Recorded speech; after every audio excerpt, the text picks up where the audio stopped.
you've spoken about agency. Talk to me. What's the definition of agency? So agency, we're talking about really the thoughts and actions that you can take or not take, the things that you can do or not do that express your power.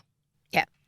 The power that you have to shape your experiences and to influence events. So what is it? The things that you can control, the power that you have and your ability to shape your experiences and the events around you.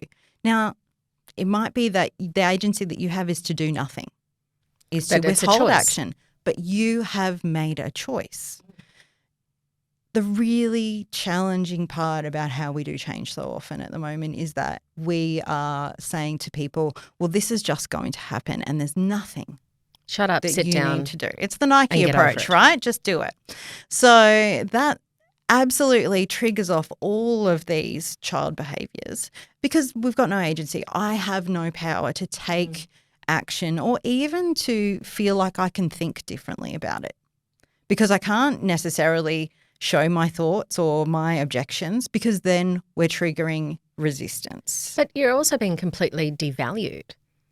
Absolutely. And it's just like, no, sorry, you're not worth it. Like, what are you trying to do in commenting on this? Who do you think you are? Is my thing. And it's like, lay back, think of Mother England while this happens to you. And so often we come up with these, change managers will have resistance management plans. So they'll have pre-identified the troublemakers and the plan of attack for how they're going to make that go away. How am I going to reduce those people's anxiety about this change or give them more information so they don't feel the need to, bring up these additional challenges? So that resistance plan is talking at again. More parenting, more, we're going to a theme park, so I've got to make sure I've got the sunscreen and the towels and great. But, if your kid is actually not a kid and an adult, maybe they should be packing their own bag and maybe they'd like to make some choices about what they do today. So it is changing that mindset to we are two adults and how do we approach each other in a way that respects the fact that resistance injects energy into a process. You've ever tried to do a change where no one cares? How fun's that? That's total shit. Because you just can't, because there's not engagement. And so who's going to be using or, participating? Yeah. No one reads anything. No one cares about anything. There's no energy. You've got this absolute apathy. So you need people to care. You want to hear if something's not working. You want people to have agency to think and to act as part of that change. And we push this down by going, well, only the people who've got high impact can have that. If you're low impact, we're just going to do light touch for you. Because this is like the difference between sympathy and compassionate empathy, right? Absolutely. Sympathy is I recognize that a problem's happening or going to happen. But it generally, and that's that cognitive empathy where they think, okay, but they're there, you'll be fine. And it's so rude and it's so disempowering and devaluing. Whereas that compassionate empathy is like, hey, I see you.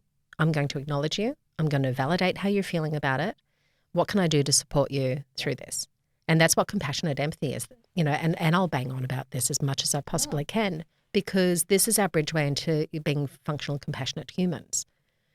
Is that valuing someone, acknowledging someone. Absolutely. And this is the thing. This is a human experience.